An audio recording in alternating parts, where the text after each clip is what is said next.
What's up guys, welcome to the channel. In today's video, I'll show you the top 10 anime where the main character has a power above a god who can defeat anyone. And if you guys like this video, don't forget to leave your like and subscribe to the channel. Anyway, let's start the video. Number 10. Unlimited Psychic Squad. The main character, an ESPer who was betrayed many years ago, is now one of the most powerful ESPers, and also a fugitive. However, behind that glare lies a kind heart. His main mission is to save ESPers who are mistreated by humans, even if that be by force. Through his methods, he has saved many ESPers' lives and gained the loyalty of those he has saved. The name of his group? Pandra.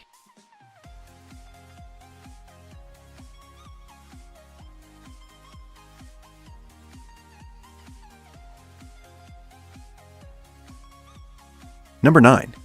Tales of Zestiria the X. The celestial records speak of the existence of the Seraphim, a race of divine beings who give blessings to humanity and are offered prayers by them in return.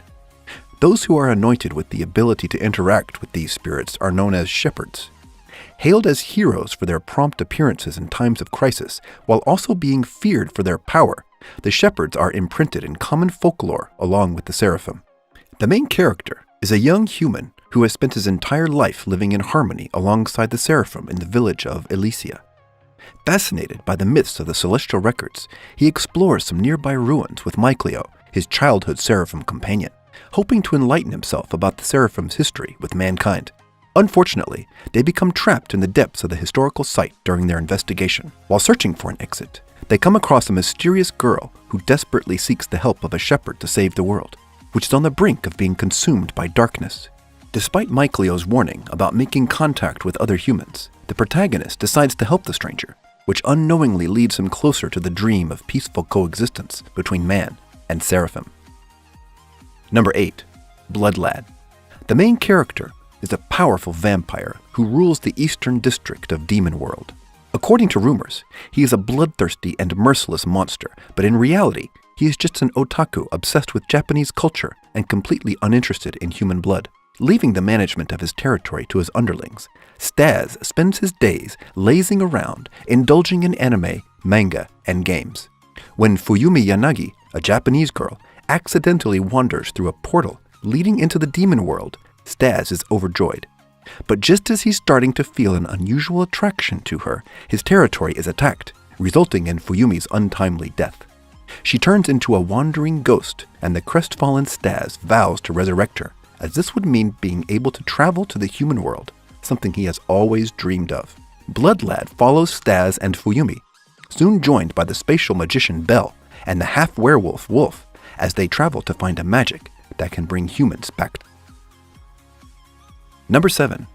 Katanagatari. In an Edo-era Japan lush with a variety of sword-fighting styles, Shichika Yasuri practices the most unique one, Kyoto Uryu, a technique in which the user's own body is wielded as a blade. The enigmatic seventh head of the Kyoto Uryu school, Shichika lives quietly in exile with his sister, Nanami, until one day the wildly ambitious strategist Togame barges into their lives. Togame brazenly requests that Shichika help in her mission to collect 12 unique swords, known as the Deviant Blades, for the shogunate. Shichika accepts, interested in the girl herself rather than petty politics, and thus sets out on a journey.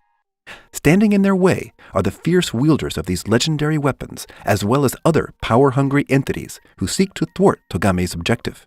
In order to prevail against their enemies, the duo must become an unbreakable team as they forge ahead on a path of uncertainty and peril.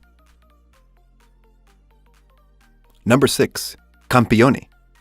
Some people suddenly find religion, but for 16-year-old Kusanagi Godo, it's that really old-time religion that's found him. As the result of defeating the god of war in Mortal Kombat, Godo's stuck with the unwanted position of Campione, or Godslayer, whose duty is to fight heretical gods whenever they try to muscle in on the local turf. Not only is this likely to make Godo roadkill on the highway to heaven, it's also a job that comes with a lot of other problems, like how to deal with the fact that his enhanced status is attracting a bevy of overly worshipy female followers. After all, They're just there to aid him in his demigodly duties, right? So why is it that their leader, the demonically manipulative sword mistress Erica Blandelli, seems to have such a devilish interest in encouraging some very unorthodox activities? Get ready for immortal affairs, heavenly harems, and lots of dueling deities taking Pius in the face as the ultimate smash, bash, and thrash of the Titans rocks both heaven and earth. Number 5. Problem children are coming from another world, aren't they? Barsberg Empire's military academy is known for training elites who bring victory to the empire. Students of the academy freely utilize an ability called Xiphon to fight, while the types of Xiphon usable depends on the nature of the soldier. Tito Klein, a student at the academy, is one of the most promising soldiers produced. Although ridiculed by everyone for being a sklave, German for slave, with no memories of his past, he's befriended by a fellow student called Mikage. While preparing for the final exam, Tito uncovers a dark secret related to his past. When an attempt to assassinate Ayanami, a high-ranking official who killed his father, fails, Tito is locked away, awaiting punishment. Only wanting the best for Tito, Mikage helps him escape. Tito ends up at the 7th District Church, where he is taken in by the bishops. It is here that Tito attempts to evade the grasp of Ayanami and the military, so he can rediscover his memories and learn why he is the person that can change the fate of the world. Number 4. Assassination Classroom. When a mysterious creature chops the moon down to a permanent crescent, the students of Class 3A of Kunugiya-goka Middle School find themselves confronted with an enormous task: assassinate the creature responsible for the disaster before Earth suffers a similar fate. However, the monster, dubbed Koro-sensei, the indestructible teacher, is able to fly at speeds of up to Mach 20, which he demonstrates freely, leaving any attempt to subdue him in his extraterrestrial dust. Furthermore, the misfits of 3E soon find that the strange tentacled beast is more than just indomitable. He is the best teacher they have ever had.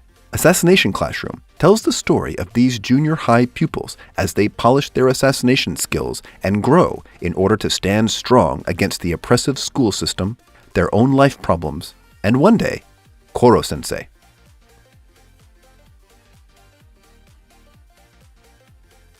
Number 3. Hellsing Ultimate. There exist creatures of darkness and evil that plague the night, devouring any human unfortunate enough to be caught in their grasp. On the other side is Hellsing, an organization dedicated to destroying these supernatural forces that threaten the very existence of humanity. At its head is Integra, who commands a powerful military and spends her life fighting the undead. Integra's vast army, however, pales in comparison with her ultimate weapon, the vampire Alucard, who works against his own kind as an exterminator for Hellsing.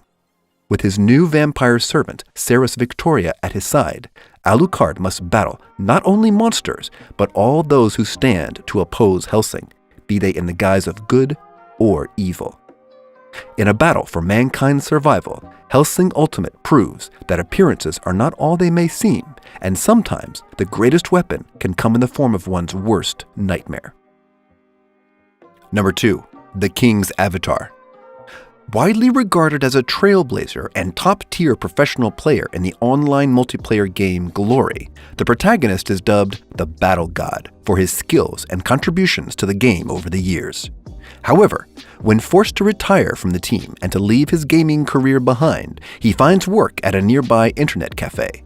There, when Glory launches its 10th server, he throws himself into the game once more, using a new character named Lord Grimm.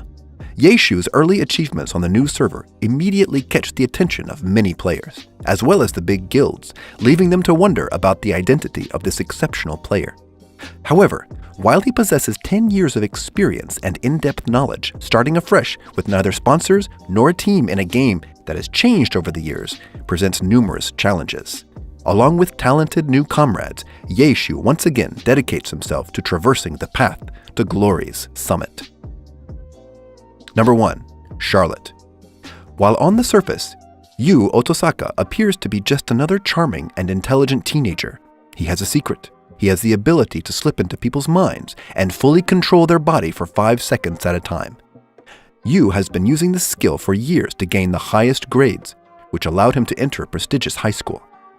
When the enigmatic Nao Tomori catches Yu using his power, she coerces him and his sister Ayumi into transferring to Hoshinomi Academy, a school for students with supernatural abilities. The student council of the school, led by Neo, is tasked with secretly tracking down adolescents who abuse their powers. Yu is forced to join the student council, and together they face formidable challenges that bring him closer to the shocking truth that his own, seemingly incomplete ability might be more powerful than he could have ever imagined. An original story from the creator of Angel Beats and Clannad, Charlotte explores the supernatural lives of these teenagers and the price they must pay for being special. Well, this was today's video. I hope you guys have enjoyed it. Don't forget to leave your like and subscribe to the channel, and also enter on my Discord server. The link will be in the description of the video. Anyway, see you in the next video.